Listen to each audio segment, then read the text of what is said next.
sekalian yang dikasihi Tuhan Yesus Kristus, selamat berjumpa kembali dengan pelajaran kita pada hari ini.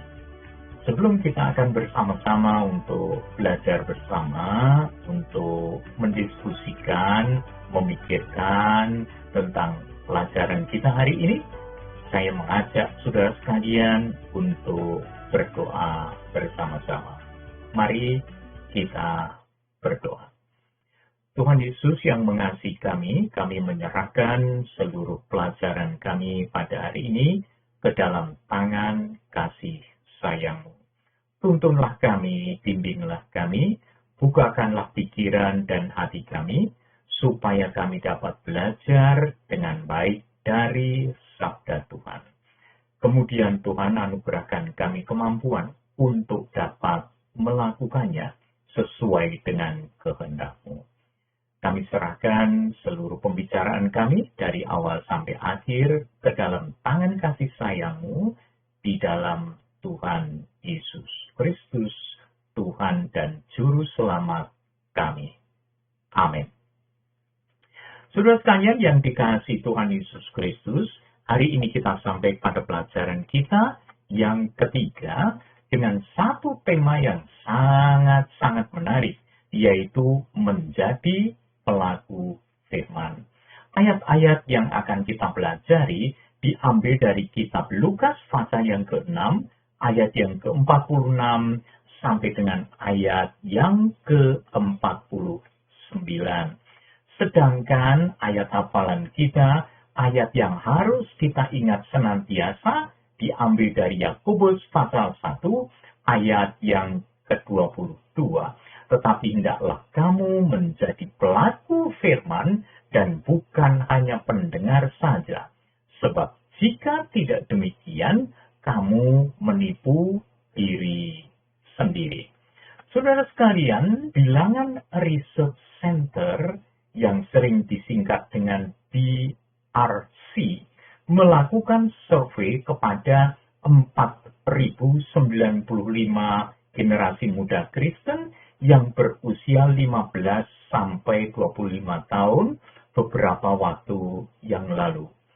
Generasi muda ini tinggal di 42 kabupaten dan kota di wilayah Indonesia.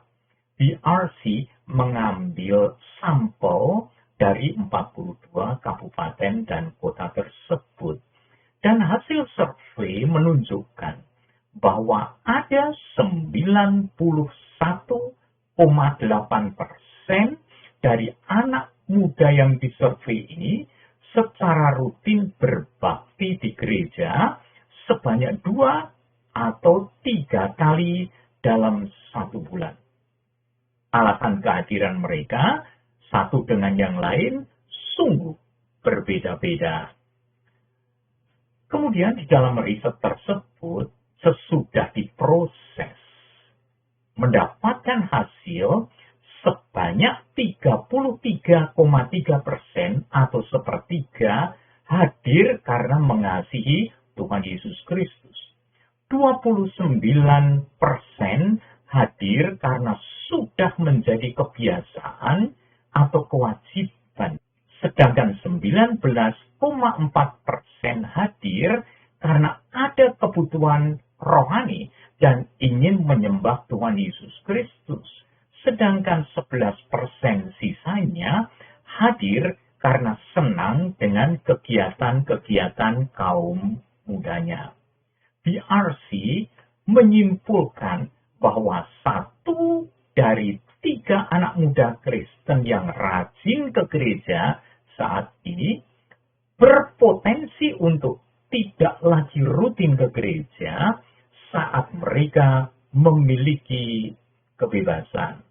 Menurut Lukas pasal yang ke-6 ayat 17 sampai 19 disebutkan ada sejumlah besar orang yang mengikut Tuhan Yesus karena ingin mendengarkan pengajarannya dan mengalami kesembuhan darinya atau menerima mujizat-mujizat dari Tuhan Yesus Kristus. Nah, seandainya, ya ini sekali lagi, seandainya pada waktu itu dilakukan satu survei kepada orang banyak tersebut, bisa saja ada 30% peserta yang tidak akan lagi mengikut Tuhan Yesus Kristus. Mungkin karena mereka sudah mendapat kesembuhan. Artinya, kebutuhannya sudah terpenuhi. Atau mungkin bosan dengan pengajaran Tuhan Yesus Kristus.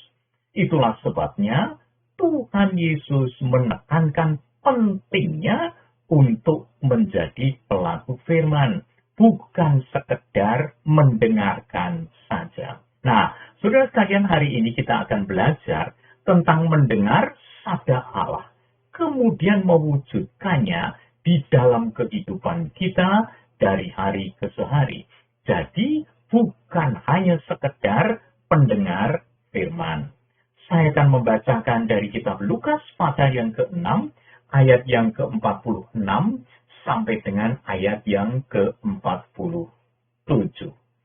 Mengapa kamu berseru kepadaku, Tuhan, Tuhan, padahal kamu tidak melakukan apa yang aku katakan?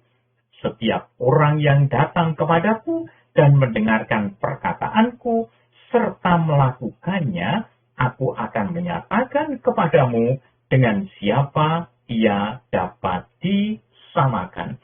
Saya lanjutkan saudara sekalian sampai dengan ayat yang ke-49. Ayat 48, ia sama dengan seorang yang mendirikan rumah, orang itu menggali dalam-dalam dan meletakkan dasarnya di atas batu. Ketika datang air bah dan banjir melanda rumah itu tidak dapat digoyahkan karena rumah itu kokoh dibangun. Ayat 49. Akan tetapi barang siapa mendengar perkataanku, tetapi tidak melakukannya, ia sama dengan seorang yang mendirikan rumah di atas tanah tanpa dasar. Ketika banjir melandanya, rumah itu segera rubuh dan hebatlah kerusakannya. Saudara sekalian, ada 3 perkara yang akan kita pelajari berkenaan dengan ayat-ayat yang kita baca tadi. Yang pertama, menjadi pelaku firman itu adalah bukti pengakuan terhadap ketuhanan Kristus. Perhatikan ayat yang ke-46. Mengapa kamu berseru kepadaku, Tuhan, Tuhan, padahal kamu tidak melakukan apa yang aku katakan? Kata Tuhan atau Kyrios dalam bahasa Yunani berasal dari kata kuros yang berarti wewenang. Artinya, sebutan Tuhan tersebut menyatakan bahwa seseorang memiliki otoritas, memiliki wewenang, atau memiliki kekuasaan atas orang yang menerimanya menjadi Tuhannya, atau orang-orang yang menyebut demikian. Saudara sekalian yang dikasihi Tuhan, pengajaran para rasul juga menjadikan kata Tuhan itu senantiasa menunjuk kepada keilahian Tuhan Yesus. Bagaimanapun juga, dengan pengajaran para rasul menjadikan kata Tuhan menunjuk kepada keilahian Yesus sebagai pemilik otoritas yang sah atas segala sesuatu. Itulah sebabnya Yesus bersabda kepada para pendengarnya, mengapa kamu berseru kepadaku, Tuhan, Tuhan, padahal kamu tidak melakukan apa yang aku katakan. Orang yang mengakui Tuhan Yesus Kristus sebagai Tuhannya harus, sekali lagi, harus menjadi pelaku firman-Nya. Sebab orang yang tidak melakukan firman-Nya sebenarnya sedang menunjukkan bahwa dirinya tidak mengakui bahwa Tuhan Yesus adalah Tuhannya atau Tuhannya. Di dalam kitab Roma pasal yang ke-10 ayat 9 dinyatakan, Sebab jika kamu mengaku dengan mulutmu bahwa Yesus adalah Tuhan, maka kamu akan diselamatkan. Nah, pengakuan atas ketuhanan Yesus Kristus itu di dalam diri seseorang menentukan keselamatan dirinya. Itulah sebabnya Tuhan Yesus dengan tegas mengatakan, bukan setiap orang yang berseru kepadaku, Tuhan, Tuhan, akan masuk ke dalam kerajaan surga, melainkan dia yang melakukan kehendak Bapa-Ku yang di surga. Saudara sekalian, luar biasa tegasnya Tuhan Yesus Kristus di dalam hal ini. Artinya, kalau seseorang mengakui dia adalah Tuhannya, maka orang tersebut wajib melakukan, menaati sabdanya. Tuhan Yesus dengan tegas sekali lagi menegaskan kepada kita semua, bukan setiap orang yang berseru kepadaku, Tuhan, Tuhan, akan masuk ke dalam kerajaan surga. Dia mengatakan, hanya mereka yang melakukan kehendak Bapa-Ku yang di surga. Itu tercatat di dalam kitab Matius, pasal yang ke-7, ayat yang ke-21. Catatan kita yang kedua, menjadi pelaku firman itu merupakan fondasi atau dasar yang kokoh untuk menghadapi ujian atau menghadapi pencobaan. Itu dituliskan di dalam ayat yang ke-47 sampai dengan ayat yang ke-48. Dikatakan, setiap orang yang datang kepadaku dan mendengarkan perkataan serta melakukannya. Perhatikan kata itu, yaitu serta melakukannya. Jadi bukan hanya sekedar mendengarkan saja. Tuhan Yesus melanjutkan, aku akan menyatakan kepadamu dengan siapa ia dapat disamakan. Dia katakan, ia sama dengan seorang yang mendirikan rumah. Orang itu menggali dalam-dalam dan meletakkan dasarnya di atas batu. Ketika datang air bah dan banjir melanda rumah itu tidak dapat digoyahkan karena rumah itu kokoh dibangun. Nah, dengan demikian, kita bersama belajar bagaimana murid-murid Tuhan Yesus menjalankan hidupnya. Tuhan Yesus menyampaikan satu tindakan konkret yang seharusnya dilakukan oleh pengikutnya. Dari apa yang kita baca tadi, para pengikutnya itu sekali lagi harus membangun persekutuan dengan Yesus. Itu yang pertama. Yang kedua, mempelajari firman-Nya. Dan yang ketiga, menerapkan firman-Nya di dalam kehidupannya sehari-hari. Jadi bukan hanya sekedar pendengar semata-mata. Saudara sekalian yang dikasihi Tuhan Yesus Kristus, orang atau kita yang melakukan 3 tindakan itu sama dengan orang yang membangun rumah dengan kedalaman fondasi yang tepat di atas batu.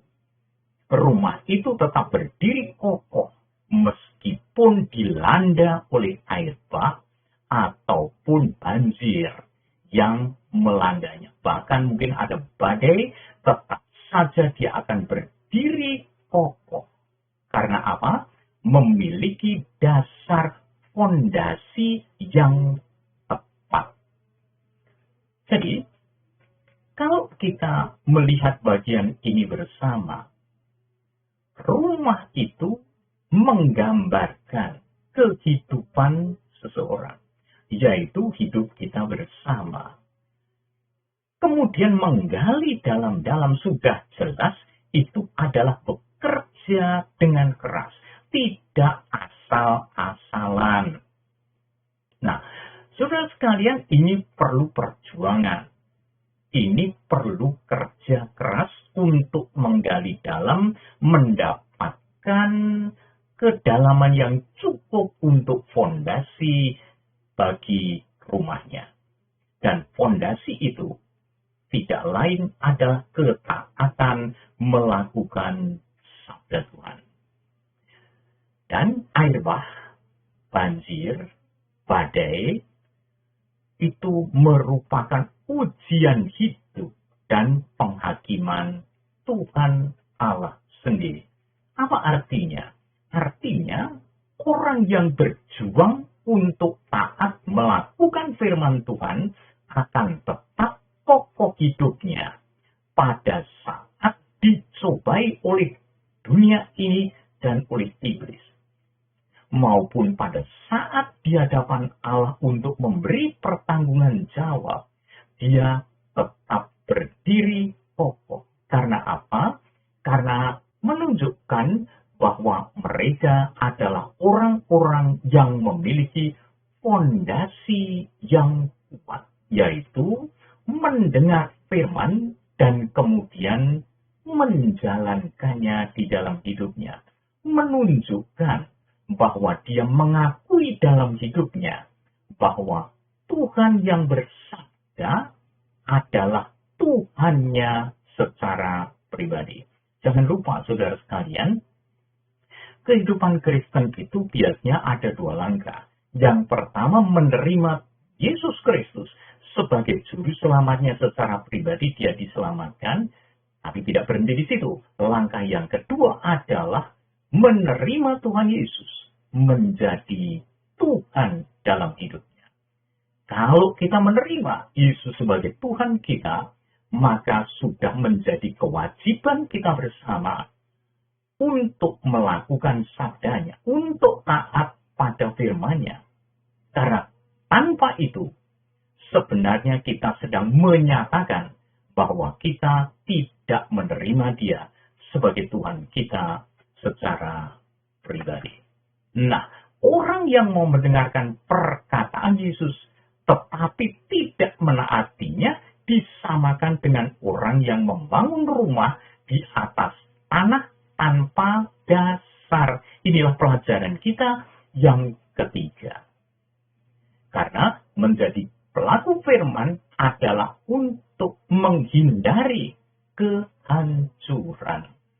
Saudara sekalian, jangan lupa, menjadi pelaku firman itu justru membuat kita kokoh berdiri.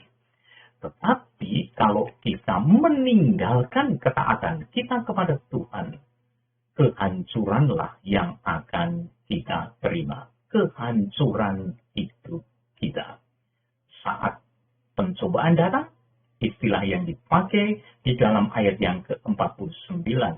Saat banjir melanda, rumah itu rubuh dan kerusakannya sangat hebat atau hancur luluh atau luluh lantak.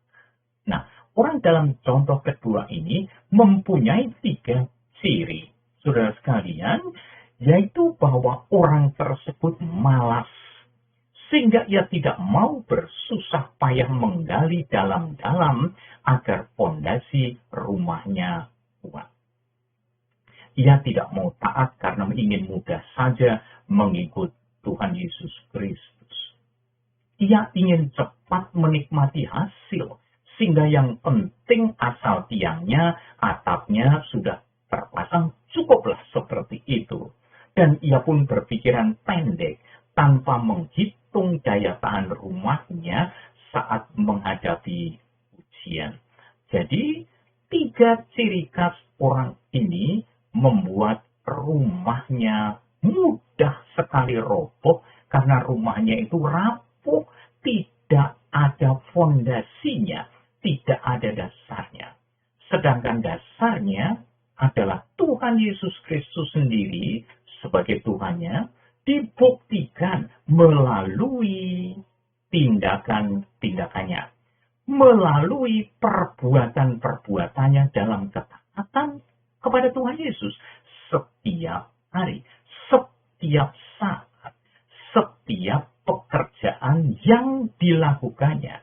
Karena bagaimanapun juga, pada waktu dia melakukan pekerjaan-pekerjaan yang dia lakukan secara rutin, semuanya itu menunjukkan bahwa dia taat kepada dia. Selalu berkonsultasi dengan Tuhan. Apa yang layak dan memuliakan namanya. Nah, orang dengan 3 ciri di atas tentunya akan mengalami kerusakan. Hidupnya di bumi ini akan kacau saat pencobaan datang melanda. Entah itu pencobaan dari bujukan dunia ini ataupun karena godaan-godaan iblis yang begitu menarik hatinya. Dan jika ia tidak bertobat, ia akan mengalami kehancuran yang sangat parah, yaitu ditolak oleh Tuhan Yesus Kristus sendiri, seperti yang disabdakannya di dalam Matius pasal yang ke-7 ayat yang ke-23. Sabdanya, "Aku tidak pernah mengenal kamu. Enyahlah daripadaku, kamu sekalian pembuat kejahatan." Jadi, ayat ini menunjukkan orang yang hanya mendengar saja, tetapi tidak menjalankannya, sebenarnya mengakui bahwa Yesus bukan Tuhannya. Dan dikatakan meskipun dia mengatakan Tuhan, Tuhan, Tuhan mengatakan, "Aku tidak pernah mengenal kamu." Bahkan disebut sebagai pembuat kejahatan. Karena hanya di mulut dia mengakui Yesus adalah Tuhan, tetapi hidupnya bertentangan dengan sabdanya. Padahal sabdanya adalah kehidupan yang sejati. Itu sebabnya, saudara sekalian, daripada hidup kita ini mengalami kehancuran, marilah kita segera memperbaiki diri dan mulai bekerja keras untuk menjadi pelaku-pelaku firman Tuhan. Kesimpulannya, mari kita bersyukur atas Paskah yang sedang kita peringati pada saat ini. Kita dapat merayakan kebangkitan Tuhan Yesus Kristus yang menjamin orang percaya mengalami kemenangan atas maut. Tuhan telah menang dan kita pun diperhitungkan sebagai orang-orang yang menang karena kita ada di dalam Dia. Di dalam Efesus pasal 2 ayat 8 dan 9, di sana dinyatakan bahwa kita diselamatkan karena kasih karunia yang kita terima dengan iman di dalam Tuhan Yesus Kristus. Keselamatan tersebut bukan hasil dari perbuatan kita, tapi benar-benar karunia Allah, benar-benar pemberian Allah. Jadi saudara sekalian, kita harus sadar betul bahwa keselamatan yang ada pada kita, yang diberikan kepada kita benar-benar bukan karena perbuatan kita, tetapi pemberian Allah saja.